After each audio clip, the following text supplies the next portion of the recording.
Yes, ladies and gentlemen, the one and only Liam Harrison up against Seksan. I'll tell you what, this makes our job very easy. If it's to get people hyped up about fights, Harrison versus Seksan, we've been looking forward to it for ages. We talked about it for ages, and now it's finally here. What's the biggest reason that this fight excites you?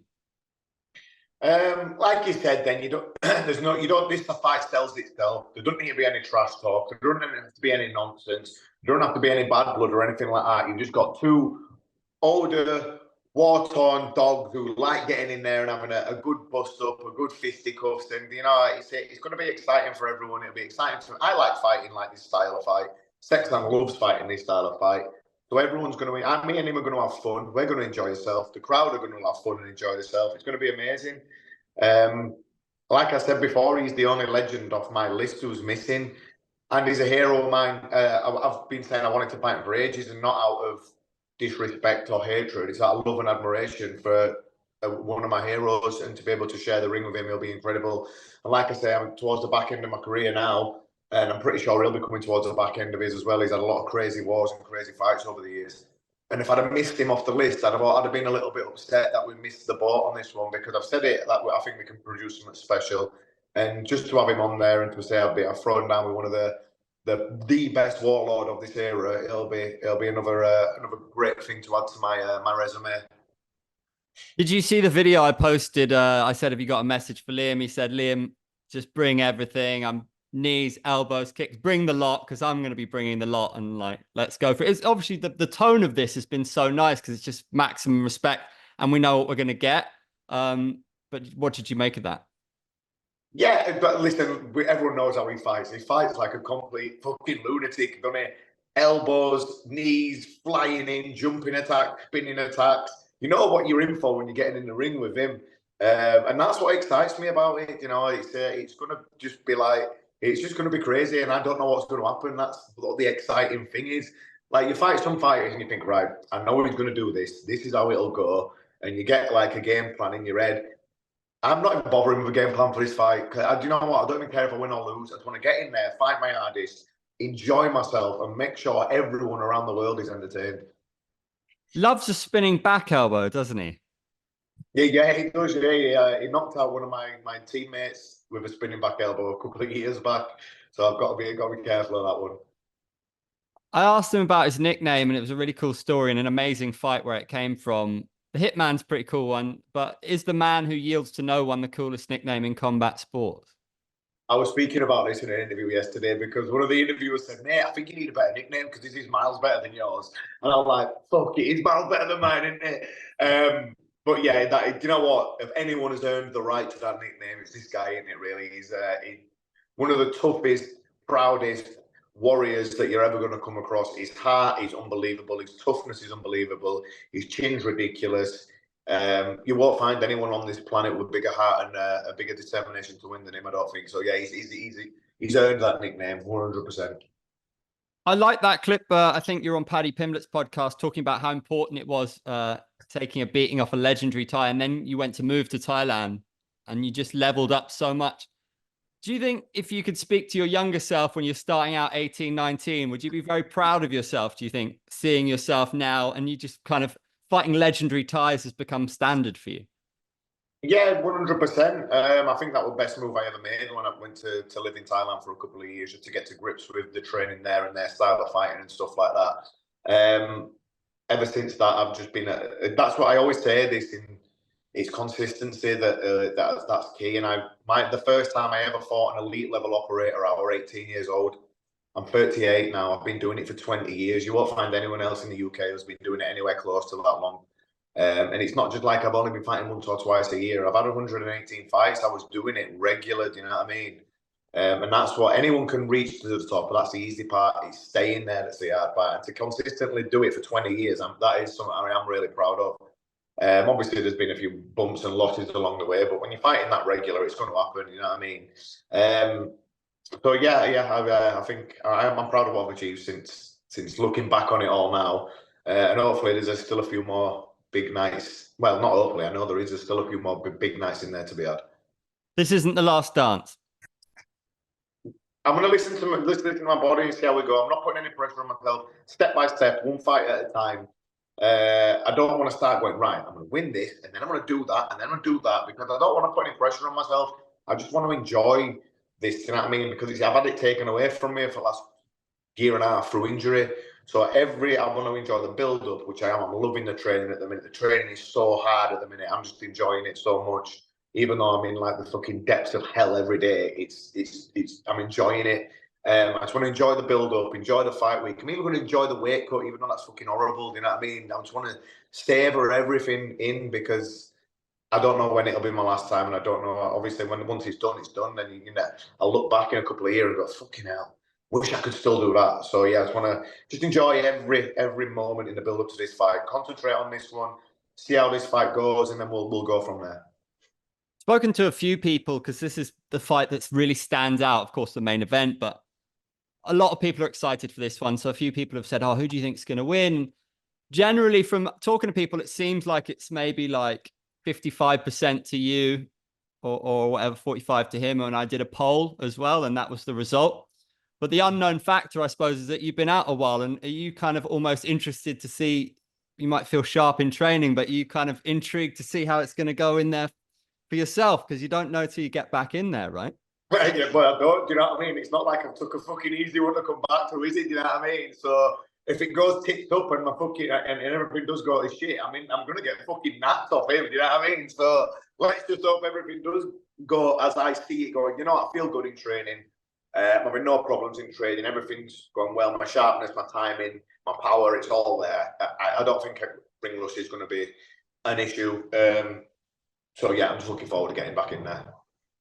One thing that interested me, James, who works with us, interviewed Chattree not so long ago. And honestly, I'd stopped asking you about Jonathan Haggerty, because you were like, look, I'm not really interested in that fight at this stage of my career. But then Chattree was like, Haggerty versus Harrison, main event, Wembley. And I was like, wow, well, fair enough. I guess we're talking about it again, because he said, look, Liam maybe a year ago is not the Liam now, because he's revitalized and he's tuned in. And I think he'd be more open to it now. So where are we with that one? Because for me, I want to see one go to London, right? Of course I do. Yeah. Listen, there's a queue for that belt. I don't know how long I'm going to be sticking around for. So Agate don't fight that often. He only fights like two or three times a year. So he'll fight, and then his next fight, maybe he'll be, if he keeps hold of the belt, that is, then his next fight, he'll be Carrillo. Nico's number one. He's knocked everyone out. He's earned his shot. So I'm not going to be able to jump the queue. So do you know what I mean? I don't know how the logistics would work at that fight. I also don't know if Haggerty can keep the belt against Superlek and Carrillo 2 times on the bounce. So yeah, I honestly don't know, but I don't see why, if they did want to come to England, why couldn't they do it for Nico versus Haggerty? And I'll fight. Listen, down at 140, I feel good at 140 pounds. Everyone's fucking miles bigger than me at 145. At 140, there's some good catchweight fights from the guys below that we could make with me as well. Do you know what I mean? So I would love to see one championship come to England.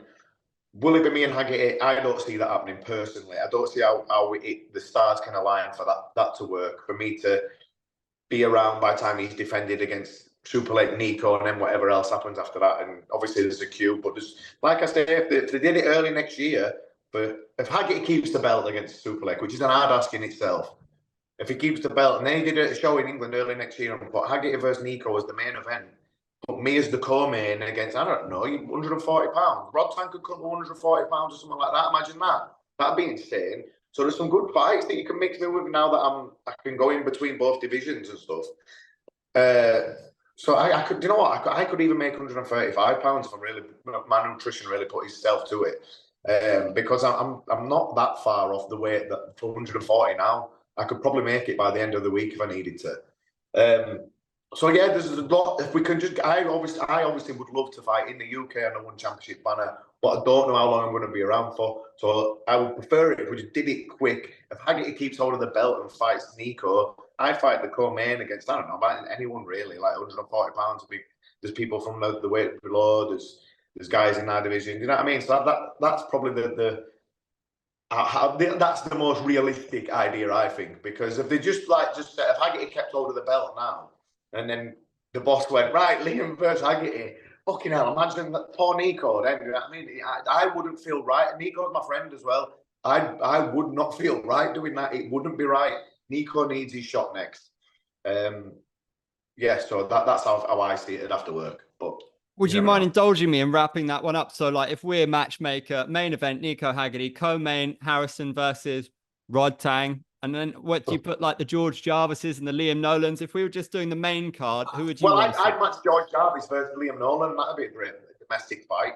That'd be an incredible domestic fight. And then we've got like Amy Perney, who just knocked the Chinese girl spark out. We'll get her on there. Who else have we got there? We've got like some good up and comers that have been fighting on the One Friday fights and things as well. There's like Alfie Ponting put a good show in the other week. He got a bonus. There's Freddie Haggerty, Jonathan's brother. We could get him on there as well.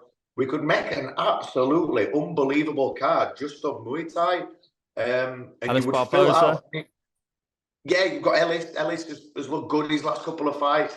Get him Ellis on there. Like, you can make a solid card. So imagine if they had Nico versus Haggerty and me versus, say, I don't know, 140 pounds. Let's just say Rod Tang or something like that. That's filled the arena straight away. Then you've got Ellis. Then you've got Liam Nolan versus George Jarvis. And then you've got the up-and-coming guys from the UK. I know, like, people like Joe Craven are pushing to get on there. We've got all the guys who've done the One Friday fights. We even got the finalists from the Hitman Fight League who were in the final of the Road to One tournament. Those guys could be on there. We could make a very, very special card, but I'm going to be fucking gone soon. So hurry up and do it, please. Do it, please, soon for me. Early next year, let's go. We've cut a nice little promo for you. I'm going to have to put a good edit on to finally get a collab on the Liam Harrison IG page. Get in there. All right, man. Nice. Tell me when you want to do it, because you always do it at times when I've just posted somewhere else. So tell me when you want to do it, and then we'll do it. No, I've just got to up my content game and make sure it's elite. But I've got to ask you, I was shocked to hear this. I just spoke to Joanne Ghazali. He tells me, I want to get this right, but something like Superlek doesn't arrive there until like the 3rd. Mate, I've been trying to tell Superlek the altitude in Denver is rough. And so me and him were going to meet in Canada. We were going to train together at Adrian's Muay Thai Academy gym, along with Pitch Panamrong. Him and Farzai were going to come, and we're all going to train there. Then there were some visa issues for both of us. Superlek took him a couple of weeks, and it took me a couple of weeks. So then we couldn't get to Canada. So I was like saying, right, is he still going to go to Denver early? And they were like, no. I was like, eh? What do you mean, no? I'm lucky. I found an altitude chamber not far from my house. So Denver's at 1,600 meters. I've been training up at 2,000 and 2,500 meters to get myself ready for when I get there. I've been in it 3 times this week. I'm going in again tonight, so that's 4. I'm going to go in every day next week. So I'll be ready. I've been in it about 7 or 8 times already now. So I'll be ready when I get there. This is a 5-round fight, Superlek versus Haggerty. If he starts to gas mid-rounds, not only that, Haggerty is sufficiently bigger than him as well. Superlek made 135 comfortably about 6 weeks ago. Haggerty is a lot bigger than him. So if he starts to feel that altitude and gas mid-rounds, it's going to be massively in Jonathan's favour, is this fight. I've seen a lot of people writing Jonathan off already, but I don't know where the percentages lie with this fight because of these factors. 1, Haggerty's a lot bigger than him. 2, Haggerty looks like he's more explosive and powerful than ever. 3, the altitude. Jonathan's already there now, training like a beast. He's smashing it in there, so he's going to be ready for a full 5-round fight. Size advantage and power and altitude on Jonathan's side. This could be pushing him to be the favourite in my eyes. Do you know what I mean? If it was a 8-ounce gloves Muay Thai fight in a stadium in Thailand, it'd be Superlek all day long. But it's not. This is one championship rules, 4-ounce gloves. It's going to be, do you know what I mean? This is going to be a very, very hard fight to call. And it might even come down to these little things like who has got the altitude training and stuff like that. You never know. If it were a 3-round fight, you might be able to get away with it. It's only 9 minutes. This is 15 minutes of hard fighting, hard action, and 2 tough guys who are in the prime. So it's going to come down to these little fine margins. So I'm not sure. Honestly, mate, yeah, you've broken that down brilliantly. When I heard that, I was shocked. I've not ever been at altitude, but I've heard elite fighters saying even hitting pads for 15 minutes, they're gassing because they've just arrived off the plane. Rough, mate. It's rough. I was in there yesterday up at 2,000 meters on the altitude thing, which is higher than what Denver is. And it's rough. It's not easy at all. So yeah, and I'm not. Some of the guys who I've spoke to at the last Denver show, they said I didn't feel the altitude. Some of the other guys said I was fucked. They said I felt it massively. So it's all just going to come down to how this affects Superlek. It might not affect him too bad, but if it hits him hard, we're going to see it'll be in Haggerty's favour. I mean, the guy's a superhero, and it seems like he can't be touched. He's just one of the very best there ever was. So, as a fan of both fighters and a fan of this fight, you want to see them at their best. So, let's see if anyone can walk in there off the plane. Superlek is probably that guy, right? But yeah, it's going to be an hard ask out of that though for me, because Haggerty looks like an absolute animal at the minute. So I don't know. Can I ask you, Seksan, I was like, are you interested in fighting for a belt? Are you interested in rematching Rodtang or Superlek? It was like, yeah, definitely, but they'd have to come to 140. I'm not leaving 140. Not that interested in a belt, just interested in epic fights. And I was like, well, fair play to you. I'm interested for your response. Like 140 is where I'm at. I won't leave 140. And I thought that was interesting. Yeah, but you know what? I don't blame him, because I've said this before. I'm not interested in belts either. All I'm interested in is good fights now. I've done all my chasing belts and putting pressure on myself and trying to win this and win that, and I'm not interested whatsoever. Like I said, all I want to do is just have good fights. I want to enjoy myself. I want to fight my hardest, and I want to make sure everyone's entertained all around the world. And that's all I'm interested in, to be honest. And see how I feel at 140, because I might just stick there as well, because there's some absolute fucking giants at 145. Like Haggerty and like Nico. Nico's like 3 times bigger than me. Haggerty looks noticeably bigger than me now at the minute as well. And these are like young guys in the prime and shit, you know what I mean? Bill Anane looks like Xerxes off the 300. Mate, they look like some out of fucking Universal Soldier, mate. Like they've been built in a lab. It's absolutely insane, like these guys. But yeah, like I'm a lot smaller than them, do you know what I mean? So it's a shame that the international 140 division, and it ain't done like the Muay Thai division, 135, 140, 147, 154. It's all done in MMA weights. That's neither here or there. So yeah, I might just stick at 140 depending how I go at this fight as well. We'll see. I don't blame Seksan whatsoever, because he's like me. He's smaller compared to them guys, and he's won stadium titles. He's won Thailand titles. He's won WBC title, Channel 7 title. I don't blame him for not wanting to win, interested in titles. I realised before that it's not about titles. It's like putting pressure on yourself and that. Just have great fights, fight top opponents and elite opponents, which you will always end up doing in one championship, because that's all there is here. Entertain the fans and make sure they get their money's worth, because this is an entertainment sport. I don't need a bit of metal around my waist to define me as a champion and as a fighter. Do you know what I mean? Like what I do in the ring will define that. We'll wrap up with the perfect striker. Liam Harrison, perfect striker. Who would you have for the best punches in one championship right now? Best punches. Is Alazov still in one championship or what? Is he still here? I don't know. Technically, yeah. I'll have him. Best puncher. Yeah. He's got his combination collection is elite. Elbows. Superlek. Knees. Superlek again, probably. Kicks. No, seeing as he snapped my knee clean in half.